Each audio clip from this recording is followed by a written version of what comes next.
उसके मुख्य कितने भाग होते हैं? 4। जिसमें नंबर 1 जो होता है सबसे पहले अगर हम बात करें इसको बोला जाता है बाह्य दर्पण, ठीक है। जो दूसरा होता है वो होता है दर्पण, और जो तीसरा होता है वो पुमंग होता है, और जो चौथा होता है वो जयान होता है, ठीक। अब यहाँ पे हम इसको उस प्रकार करें कौन सा होता है, तो सबसे बाहरी वाला ये होता है नंबर 1 जो बाह्य दर्पण होता है, ठीक है। अब ये बाह्य दर्पण ये वाला होता है जो नीचे ये हरा वाला भाग दिखाई दे रहा है, यही वाला। अब इसी ये वाला जो होता है प्रत्येक उसमें इसका जो रंग होता है कैसा होता है? हरा होता है। प्रत्येक उसमें इसका रंग हरा होगा, इसका प्रत्येक उसमें इसका रंग होगा हरा होगा। इसके बाद में जो पंखुड़ियां होती है ना, ये पंखुड़ियां, इनको बोला जाता है दल पुंज। आप देख पा रहे होंगे ये जो होती है पंखुड़ियां, इसका प्रत्येक उसमें कैसा रंग होता है? अलग अलग होता है, रंगीन। तो इसका जो रंग होता है वो कैसा होता है? रंगीन। मतलब जैसा पुष्प होगा वैसा इसका रंग होता है। गुड़हल में जाएंगे ऐसा रंग है, अभी तोरई लौकी का लेंगे, तोरई करे में कैसा होता है? पीला, और लौकी में सफेद। तो इसका रंग कैसा होता है? प्रत्येक उसमें अलग अलग। इसके बाद में आप लोग जानते होंगे जो नाम आता है पुमंग। ये जो होता है एक गुड़हल में आगे, और इसमें ये जो लटक रहे हैं ना साइड में बारीक बारीक, इनको बोला जाता है पुमंग। ये जो है इनको बोला जाता है पुमंग। अगर हम इस पुमंग की बात करें तो ये सभी को पुमंग बोला जाता है। ये जितने भी सारे हैं ये सब इन सभी को पुमंग बोला जाता है। और किसी एक की अगर हम बात करें, अगर यहाँ से जैसे तोड़े और किसी एक को दिखाएं तो किसी एक को बोला जाता है पुंकेसर। किसी एक को पुंकेसर बोला जाता है। मतलब ऐसे किसी को ऐसे निकाल ले ऐसे, तो इसको बोला जाता है पुंकेसर। ये क्या कहलाता है? पुंकेसर कहलाता है, ठीक। बाकी बात करेंगे जब ये हम बात करेंगे जयान की, तो जयान क्या होता है? ये वाला जो उसका भाग होता है ये वाला, इसको बोला जाता है जयान। इसको बोला जाता है जयान। अब देखो ये पुष्प है जैसे, तो पुष्प का ये वाला जो हरा वाला भाग दिखाई दे रहा है इसको क्या बोलेंगे? बाह्य दर्पण। इसके बाद में जो रंगीन भाग दिखाई दे रहा है इसको हम क्या बोलेंगे? दर्पण। इसके बाद में जो बीच में एक संरचना होती है ये वाली जो दिखाई देती है जिसको बोलते हैं पुमंग। इसके बाद में जो बीच में ये संरचना आपको दिखाई दे रही है ये वाली, इसको हम बोलते हैं जयान। अब बात अगर हम करें पुमंग की, भाई पुमंग क्या होता है और पुंकेसर क्या होता है, लेकिन उससे पहले कुछ चीजें आप जान लीजिए। पुष्प के कुछ भाग होते हैं, तो नंबर 1 पुष्प के आवश्यक भाग कौन से होते हैं और पुष्प के सहायक भाग कौन से होते हैं। तो यहाँ से पुष्प के सहायक भाग,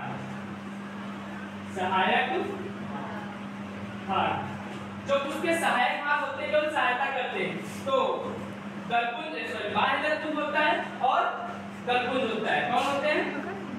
बाह्य पकड़े दल पुंज, और जो दूसरा होता है वो होता है दल पुंज और दल पुंज। अब बात आती है उसके आवश्यक भाग। उसके आवश्यक भाग कौन से होते हैं? तो उसके जो आवश्यक भाग की हम बात करेंगे उसके कौन से भाग? आवश्यक भाग। आवश्यक भाग कौन से होते हैं? जब आवश्यक भाग उसके भाग की बात करेंगे तो आप दो आएंगे। कौन आएंगे? पुमंग आएगा और जयान आएगा। कौन आएगा? पुमंग और पुमंग आएगा, जयान आएगा। जयान ऐसे लिखा जाएगा, जयान आएगा, ठीक है। अब इसके बाद में अगर हम एक चीज की बात करें या जयान की बात करें तो जयान क्या होता है, पुमंग क्या होता है। तो पुमंग आपको बता दें तो उसका जो नर वाला भाग होता है, उसका जो नर वाला भाग होता है उसी को हम क्या बोलते हैं? पुमंग बोलेंगे। तो पुमंग अगर कभी कोई पूछते हैं क्वेश्चन कि उसका हुआ भाग बताओ तो क्या होता है? नर। तो क्या होगा? पुमंग। जो पुष्प का नर वाला भाग होता है वो क्या कहलाता है? पुमंग, ठीक है। ये कौन सा भाग होगा? नर वाला, पुष्प का नर वाला, ठीक है। अगर यहाँ से एक और क्वेश्चन पूछा जाएगा कि भाई ये बताओ पुंकेसर क्या है, कौन सा भाग है, तो ये भी कौन सा भाग होगा? नर वाला। पुंकेसर, तो ये भी कौन सा भाग होगा? नर वाला।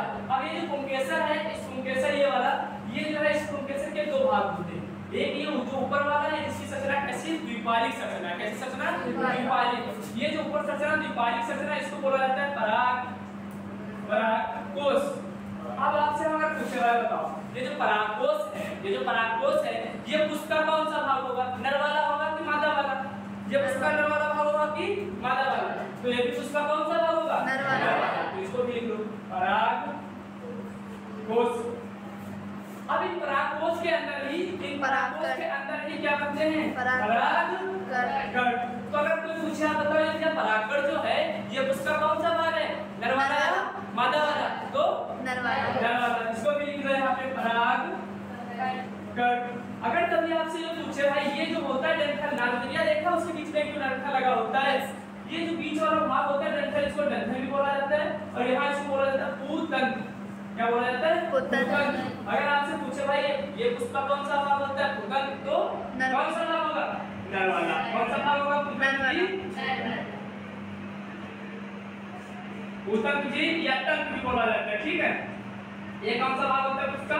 नर वाला। नर वाला। देखो कुमार को पूछे उसका नर वाला भाग, कुंगे से पूछे तो नर वाला, पराकर पूछे तो पराकोस पूछे नर वाला, पराकर पूछे तो नर वाला, पूतंत्र पूछे तो कुल मिला के जिनके पहले पा शब्द आ जाए वो सब क्या आ जाएंगे? पा से पुरुष, और पुरुष का मतलब अब इसके बाद में अगर आपसे पूछे भैया हमको बताओ उसके मादा वाले भाग कौन है, उसके मादा वाले भाग कौन है, उसके मादा वाले। जब आप मादा वाले भाग पढ़ेंगे पुष्प, पुष्प के मादा, अब उसके मादा भाग सबसे पहले जयांग आएगा कि नहीं आएगा? सबसे पहले क्या आएगा? जयांग आएगा, ठीक। सबसे पहले जयांग। अब सबसे पहले जब जयांग आएगा तो देखो इधर ये संपूर्ण जयांग होता है और इस जयांग के ऊपर ये जो ऊपर वाला भाग होता है इसको बोला जाता है क्या? वर्तिकाग्र। इसको बोला जाता है वर्तिकाग्र। ये जो बीच वाला संकरा भाग होता है ये वाला, इसको बोला जाता है वर्तिका। इसको बोला जाता है वर्तिका, ठीक है। यहाँ पे अगर हम बात करें, यहाँ पे ऐसी संरचना हम ऐसे बनाएं, ये जो होता है इसको बोला जाता है अंडाशय। इसको बोला जाता है अंडाशय।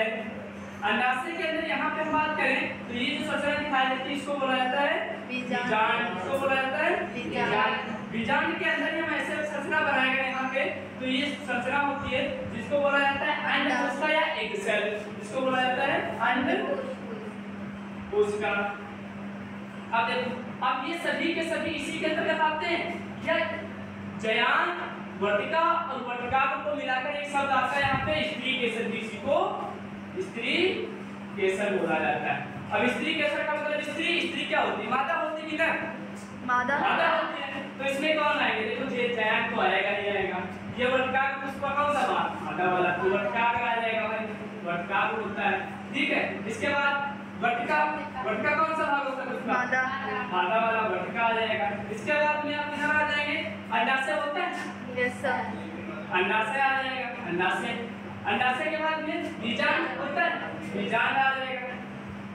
बीजांड होता है, बीजांड आ जाएगा। इसके बाद में हम बात करें क्या आएगा? अंडकोशिका आ जाएगा, अंडकोशिका।